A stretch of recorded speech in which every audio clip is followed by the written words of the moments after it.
Bastante, é um rapaz educado. É educado, parece ser educado, né? Claro, mas o mal é que ele não entende nada de economia e nem de história. Nada. A Petrobras não quebrou por sua ineficiência, ela foi roubada. Eu, por exemplo, saudei essa Lava Jato em prosa e verso no Senado. Sou amigo do Moro. Mas o senhor acha que o Lula trabalhou paralelamente com o meu governo. Nós trabalhamos no combate ao tráfico de drogas e tudo isso, e depois eu fiz a denúncia da CC5 do Banestado, aquele roubo todo dos não residentes no Brasil, aquelas contas CC5. O Moro não conseguiu avançar muito com aquilo. Culpa dele? Também não.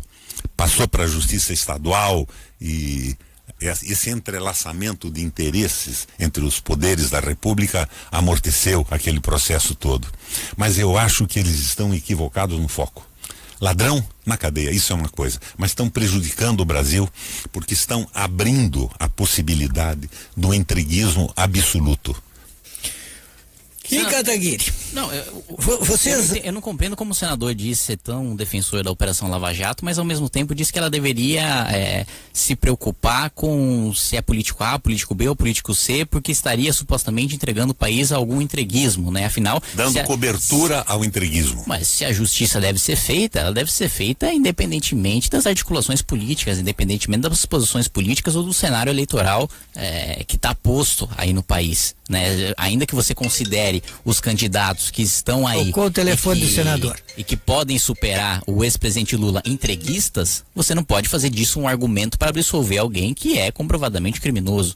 Não. Isso simplesmente você colocar, é o mesmo argumento que sempre os petistas vêm utilizando. Não, vamos deixar primeiro o Lula ser julgado pelas urnas. Todo o país gerou melhores condições de trabalho com produtividade, não com leis, né? As leis não fazem gerar riqueza, as leis não fazem brotar dinheiro do chão, assim como a China, que você citou agora, trabalho semi-escravo, hoje o salário médio bruto é maior do que de um brasileiro, e aqui nós estamos super protegidos pelos direitos trabalhistas, sendo mais miseráveis hoje que os próprios chineses, que a gente fazia piada há algum tempo atrás, né? Perdendo indústria, inclusive, para o Paraguai, que a gente também fazia piada há algum tempo atrás, né? Em breve a gente vai estar lá, os paraguaios vão estar vendo os produtos brasileiros e falar, made in Brasil, isso aqui é vagabundo, isso aqui eu não quero, como a gente costumava fazer com os produtos paraguaios, justamente por causa de mais abertura de mercado.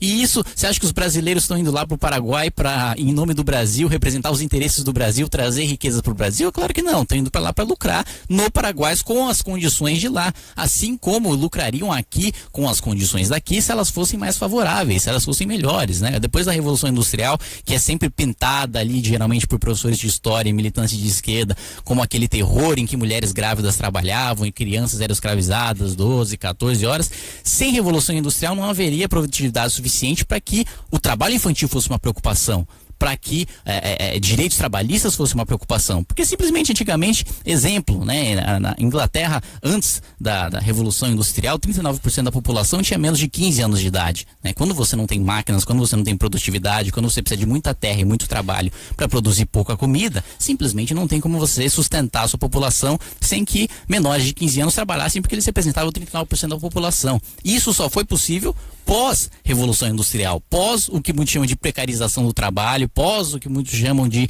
trabalho semi-escravo, pós o que muitos chamam de trabalho em serviço do capital, mas que na verdade representou o aumento de 10 vezes na população, um aumento da qualidade de vida nunca antes visto, um aumento da expectativa de vida nunca antes visto. Hoje, eu, o senador, todos que estão aqui têm uma vida razoavelmente melhor do que de muitos reis de antigamente, que não tinham acesso à vacina, que não tinham acesso à geladeira, que não tinham acesso à televisão, que não tinham acesso à comida, simplesmente porque houve aumento de produtividade, houve comércio entre países e dentro desses países, não ressaltando mais uma vez, não por solidariedade, né? Que quem aqui acredita que todos os seres humanos podem dar as mãos e viver igualmente, acho que são os comunistas, que não é nem o meu caso, nem o seu caso.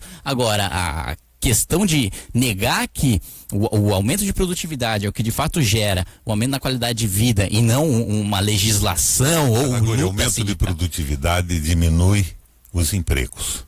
Aumento de produtividade. Aumento de produtividade. Se o aumento de produtividade diminuísse os empregos, senador, a gente Eu teria vou repetir para você o conselho do Henry Ford. Senador, conselho do Henry Ford ao presidente Roosevelt. Senador, eu não te interrompi em Você nenhum tem momento. que diminuir. Senador, não, nós estamos num debate, rapaz. tudo bem, mas não te interrompi em nenhum momento, senador. Você não quer interrupção? Não quero interrupção, assim como o senhor não quis na sua fala, eu não quero interrupção na minha fala. Eu estou entendendo que Assim, é o MBL. Vocês querem primeiro a escravização do Brasil, para depois termos pelo amor de Deus, senador, crescimento econômico. Que tipo de ser humano acorda de manhã e fala, quero escravizar o Brasil? Você acha que eu sou um vilão de quadrinho? Pelo que eu vejo é você. Pelo amor de Deus, senador. Claramente, para mim é você. Talvez inconscientemente, por falta de informação histórica, sociológica. Mais uma vez. Bandido de quadrinho da turma do Frota, do Bolsonaro. Mais uma vez, tive a educação de não interromper o senhor nenhuma vez. Peço que você tenha a mesma delicadeza, a mesma sensibilidade com a minha fala. Muito obrigado, senador.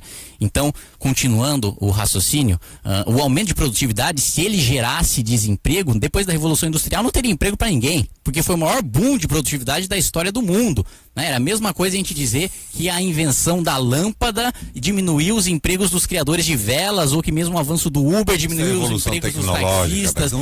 Isso é aumento de produtividade. Tecnologia é aumento de produtividade, senador. Ou tecnologia diminui a produtividade? Muito bem. Eu todo estou o petróleo, todo o carvão, tudo que aumentou a produtividade, só mais 30 segundos para concluir. Perfeitamente. Tudo que aumentou e gerou mais produtividade, posteriormente, também gerou mais emprego, gerou novas profissões, né? E é justamente isso que a gente tem visto hoje, por exemplo, com o Uber, que emprega 150 mil pessoas e que há algum tempo atrás era inimaginável porque a produtividade era menor.